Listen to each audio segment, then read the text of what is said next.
The United States is preparing to destroy the entire British economy.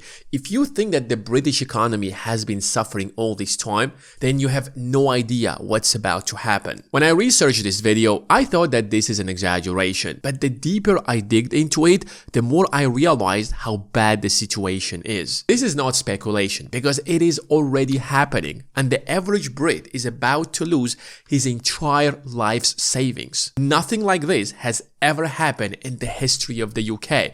If you're not mentally ready, please skip this video because what you're about to learn is something that you should not know.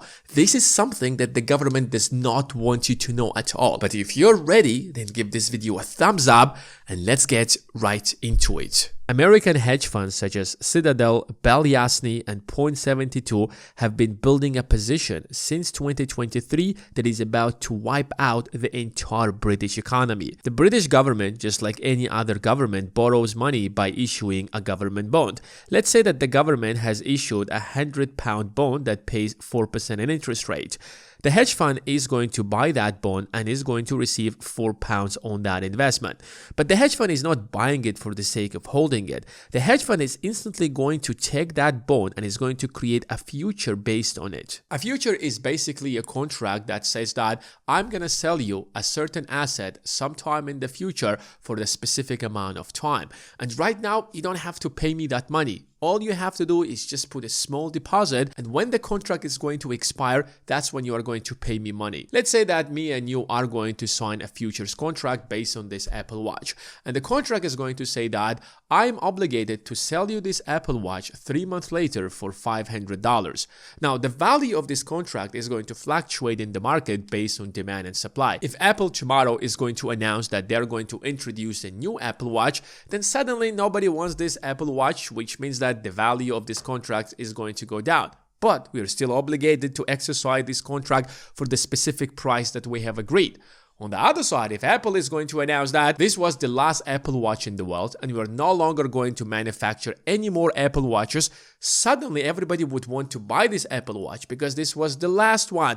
Now, the value of this contract in the market is going to rise substantially because there is huge demand for it. But I'm still obligated to sell you this Apple Watch for $500 because of the futures contract. So the value of this future is going to be derived from the government bond that is issued by the British government because the hedge fund has purchased that British government bond. But the hedge fund can actually sell this future for $100 because if you're holding this future, you're not receiving the 4% interest that the British government is paying, but rather the hedge fund is actually receiving that, which is why to sell this future you have to factor in the £4 that are missing here, which is why you can only sell it for £96. On the other side, you have huge investors such as pension funds, investment banks that are investing hundreds of billions of dollars in the market.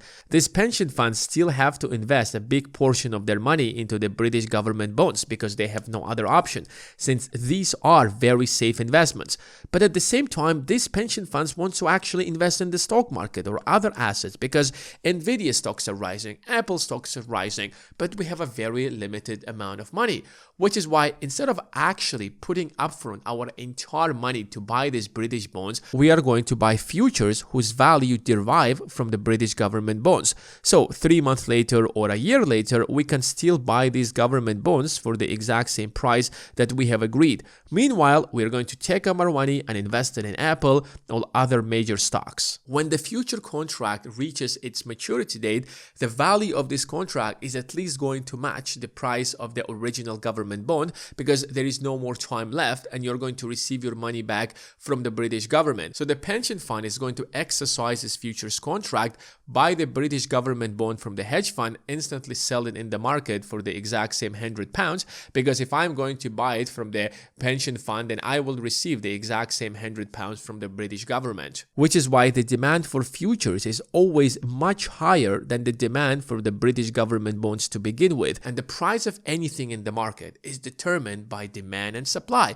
If the demand is very strong, then the price rises. If the demand is very weak while supply is very strong, then the price is going to fall. So because the demand for these futures contracts is so insanely high, they can be sold for a higher price, which is why hedge funds can sell these futures not for $96 $100 like they're supposed to be, but maybe for $96.5, maybe for $97, and the hedge funds are making that profit. So what is the big problem with this strategy? The hedge funds are simply making, yes, they're making billions of dollars, but I don't see any problem.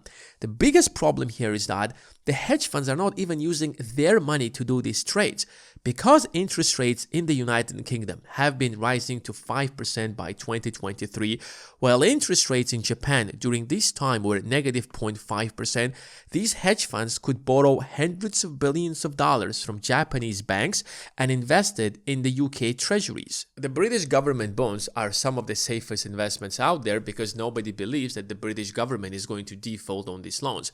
So these hedge funds could essentially borrow money from the Japanese banks at almost 0% interest rates, or maybe best case scenario 0.5% in interest rate, and dumped all of that money by buying US treasuries. And right now they are sitting on £100 billion worth of UK treasuries, and the leverage ratio is 1 to 100. So these hedge funds only put £1 billion of their money, borrowed £99 billion to buy £100 billion worth of British government bonds, and created futures based on this £100 billion and sold them to the UK pension funds. This doesn't seem like a big problem, but in reality, this is the biggest danger the British economy has ever faced. And that's why the Bank of England is sounding the alarm and trying to fix it, but there aren't any good solutions right now. Here's how it's going to destroy the entire economy. Since £100 billion of the UK treasuries are not actually directly owned by the American hedge funds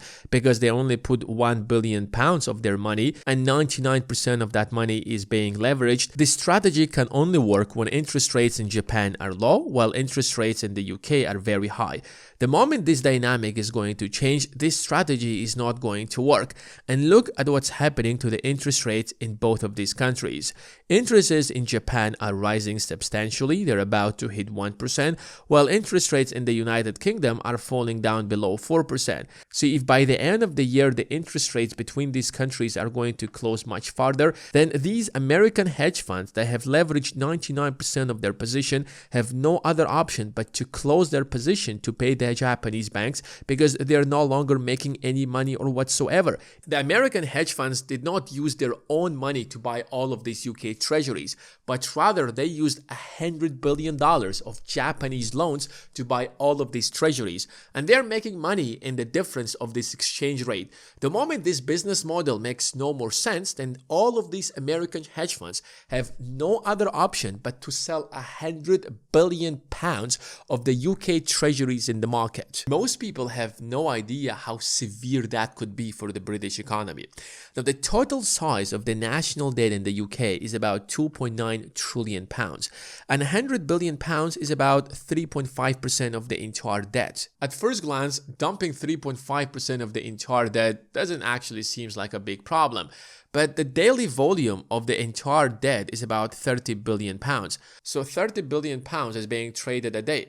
If you suddenly dump £100 billion, do you know what's going to happen to the interest rates? The British government already runs $140 billion in government deficit, and the vast majority of this money is basically the interest payments that the government cannot possibly afford, which is why the government is freaking out. They borrowed all of this money, interest rates are so high, now they have $140 billion in deficit that they have to close, and they don't know how to do that. They want to introduce wealth tax, they want to introduce more taxes, because they need to raise this money from somewhere in order to fix the government's deficit. And dumping £100 billion of the UK treasuries in the market is going to spike the interest rates by about 1 to 2% in the best case scenario. So I'm here trying to be as optimistic as possible. I'm not trying to assume that it's going to increase the interest rates by 3 or 4%, because if that is going to happen, that is literally the end of the Britain as a country. If interest rates are going to increase even by 1 or 2%,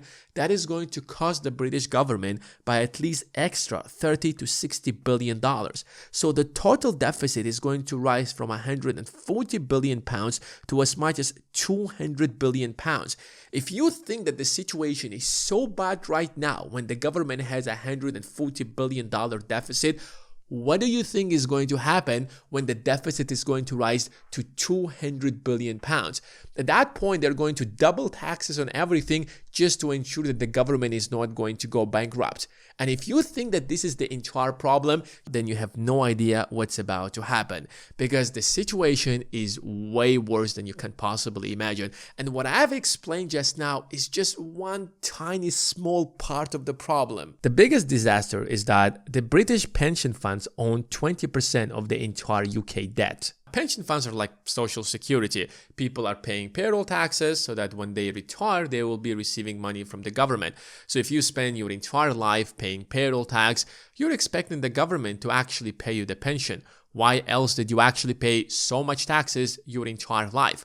But here's the biggest problem is that pension funds are not earning enough money from taxpayers in order to meet all of their obligations to the retirees. The government has screwed up most of that money over the last 50 years that these pension funds are not simply earning enough money, which is why they have to bring millions of immigrants into the country so that they can tax them so that they can actually pay you your pension. Why else do you think they have to bring so much immigrants? Because nobody wants to admit that we took your taxes and we screwed all of that money over the last 50 years. Nobody wants to tell you that we're not going to pay you pensions. Because if you're going to say that to the average population, what do you think is going to happen? People are going to get to the streets and overthrow the government. So the pension fund is going to leverage their position to maximize their profits. Because pensions are sitting on hundreds of billions of British treasuries, and these are considered very safe investments, the pensions are using them as a collateral or borrow money against these British pounds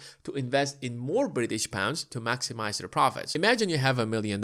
You can take that $1 million, invest it in the UK treasuries, and receive 4% in interest rate. Or you can go to the bank, borrow another $1 million on the top of your $1 million, and use this $1 million as a collateral in the bank, and now you can invest $2 million. So if you're making 4%, now you're making 4% not just on $1 million, but rather $2 million. So because the UK pension funds have no other option but to maximize their returns to ensure that they can actually pay all of these retirees, they have used all of their UK treasuries as a collateral. So if they hold 500 billion pounds worth of UK treasuries, they've actually borrowed another $1 trillion and invested that money back in the UK treasuries. And now ask yourself a very simple question. What is going to happen to the value of these pension funds when the hedge funds are going to dump $100 billion or pounds worth of UK treasuries in the market? Whenever there is huge supply but not enough demand on the other side, the value of anything is going to drive down. So dumping $100 billion pounds of the UK treasuries is certainly going to drive prices down. That means that pension funds will suddenly get margin calls from these banks. So JP Morgan is going to call the British pound and say, listen, you actually borrowed $1 trillion and you put 500 billion pounds worth of UK treasuries as collateral. But if you look at the market, the value of your 500 billion pounds of these treasuries have actually gone down to 400 billion pounds. So either you are going to put more collateral or I will have to give you a margin call and sell your entire position.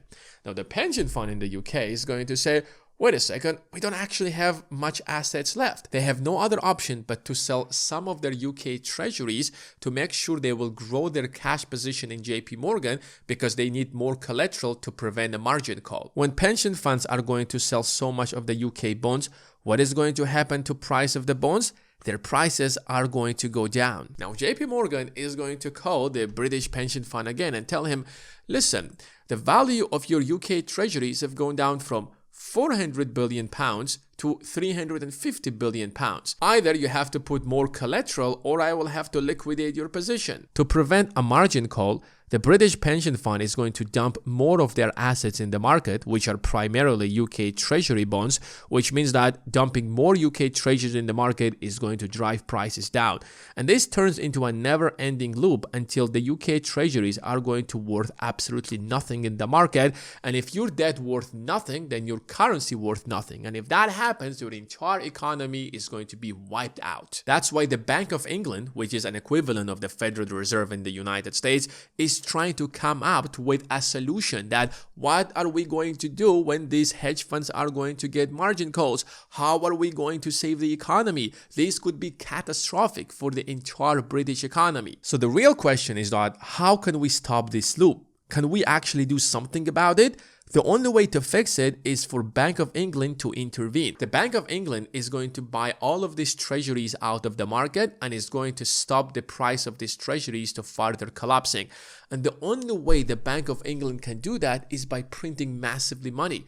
Where else do you think the Bank of England is going to take that money from? Of course, they will print it out of nothing.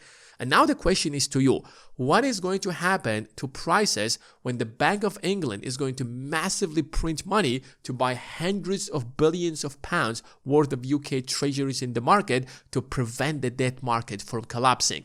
Exactly. You are going to get massive inflation. Prices are going to rise, house prices are going to rise, stock prices are going to rise, and your paycheck is still going to stay the same. So if you think the cost of living have been rising over the last couple of years because prices have increased so much, then you have absolutely no idea what's about to happen. But if you're an investor in the right assets and you're buying the right assets out there, you are going to profit out of this opportunity. How do you start investing and which assets should you be buying? I will be posting that in the Investing Academy. The link is in the description.